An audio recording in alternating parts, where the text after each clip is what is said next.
suaranya kayak suara. Lagi dan lagi, suara misterius layaknya burung mengalihkan perhatian kami. Itu tuh malah yang aku dengar itu tuh kayak dikasih gambaran kali ya. Kalau itu tuh hewan ketika mau dijadikan mangsa untuk mereka. Karena persembahan itu macam-macam, Nat. Ada yang nyawa manusia, ada yang bunga, ada yang hewan hidup. Dan karena tempat ini udah nggak aktif lagi, makanya mereka mungkin juga mencoba menarik hewan-hewan itu. Dan mereka meminta kita memberikan hewan-hewan itu ke mereka. Di luar pondok tuh gimana? Rasa penasaran kami akan suara tersebut membuat kami mencoba mencari sumber suara yang entah berasal dari mana. Ini sih.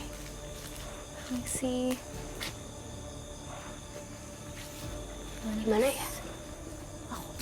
Suaranya kayak hilang gitu ya? Iya, suaranya hilang. Disamperin.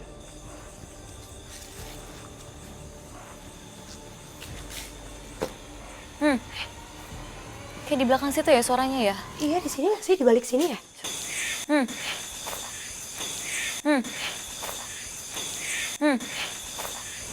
Coba. Aduh, ada bal gede banget sini. Oh.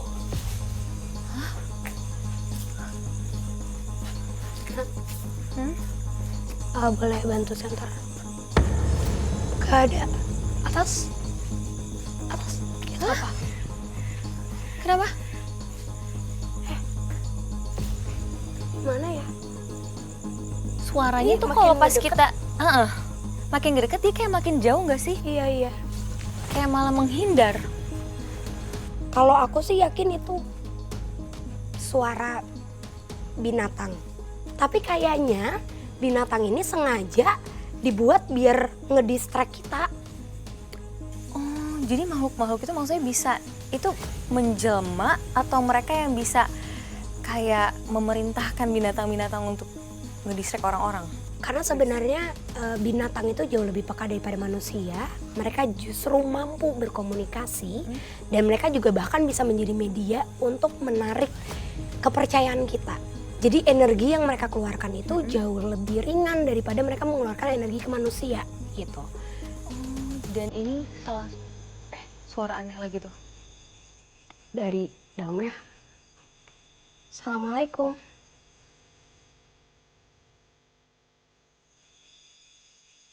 Kenapa Fres, kamu dengar apa di situ?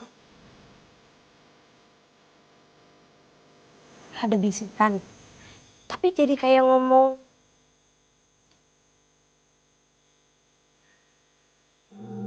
Makin kencang ya. Binatangnya jadi kayak pindah-pindah gitu sih dari sini sama ke sana. Sana terus. Tapi itu paling kencang. Tapi kayaknya itu di luar jangkauan kita juga deh. Fres, kita nggak mungkin ke sana karena ada tembok tinggi di situ dan aku nggak tahu jalannya harus lewat mana. Tadi tuh aku tuh denger kayak ada suara bisikan dari dalam sini, tapi bisikannya tuh nggak jelas. Jadi kayak sesuatu yang diulang-ulang, kayak mungkin doa atau mantra. Perempuan atau laki-laki yang bisikin kamu dari tadi? Perempuan. Malah sekarang aku dapat gambaran untuk sebelum ada beberapa pohon yang sebelum ditebang itu dulu harus pohonnya itu dikelilingin pakai darah ayam segar. Jadi ayam segar darahnya itu dikelilingin ke pohon baru pohonnya boleh ditebang. Itu maksudnya apa, Fres? Itu persembahan? Atau itu hanya syarat untuk menebang pohon? Bisa jadi itu syarat yang diminta sama si penunggu. Karena yang aku lihat penunggu-penunggu asli di sini sih nggak pindah ya, Nat. Jadi setelah dibangun mereka juga tetap ada di sini.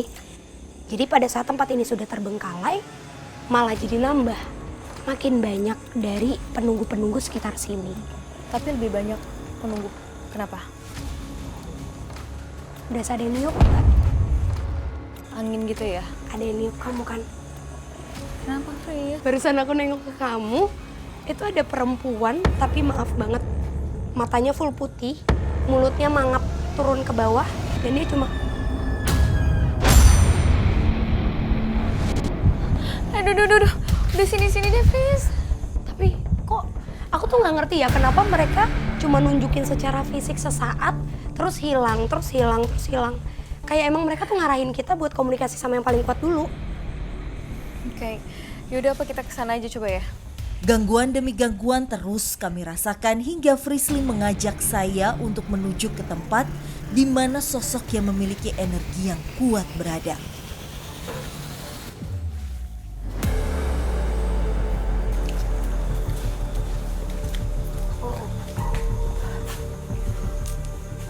Kamu ngerasain apa di sini? Ini baru mau masuk. Jujur sama aku, kamu ngerasa nggak pengap kan di sini? Dibanding tempat-tempat yang lain, aku harus akuin di sini sedikit lebih sejuk. Kalau tadi tuh kita kayaknya keringetan banget, pengap. Aku mau ikutin cara duduknya si perempuan ya. Sosok perempuan yang sangat cantik ini memakai baju seperti gaun panjang, ada selendangnya. Selendang berwarna merah di tangan. Di sini ada seperti batu kecil di tengah-tengah sini dengan ada untayan kalung emas. Dia sekarang duduk dan posisinya seperti ini.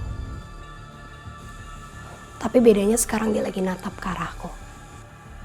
Wow, dia di mana di atas air itu, Fris? Di sini sekarang dia malah ada di samping sini.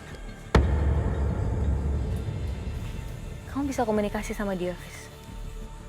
Bisa.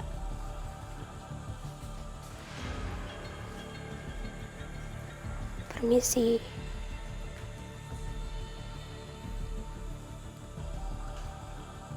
Kamu sosok yang selalu dan sering mengganggu orang-orang di sekitar sini. Boleh sambil direkam ya daunnya.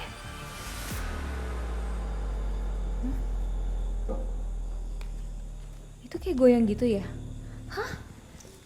Permisi. Fris, itu Permisi. Fris, itu goyang. Ya. Kami datang ke sini cuma mau tahu dan mendapatkan cerita yang lebih dalam. Bukan. Saya mendekat, aku ngedekat ya. Fris, kamu hati-hati ya. Iya. Oke. Jelmaan ular. Dia merupakan jelmaan ular. Sangat cantik, sering menyerupai perempuan cantik. Salah satu sosok terkuat di daerah ini. Jadi bukan cuma di tempat ini, Nan. Di daerah ini? Terus? Dulunya penari. Perempuan-perempuan yang dari tadi kita temuin, atau bahkan sosok yang sering banget dijumpain sama masyarakat sekitar, itu malah sosok seperti dayang-dayangnya dia. Oh, jadi bukan dia, tapi dayang-dayang. Dan apa yang bikin dia ada di tempat ini, Fris? Saya akan menemui para pengikut saya apabila perjanjian yang disepakati sudah diterselesaikan. Jadi mungkin kalau yang aku tangkap, sosok yang besar dan mempunyai energi sangat besar kayak gini, ini biasanya dia pasti minta Persembahan. Persembahannya adalah tumbal.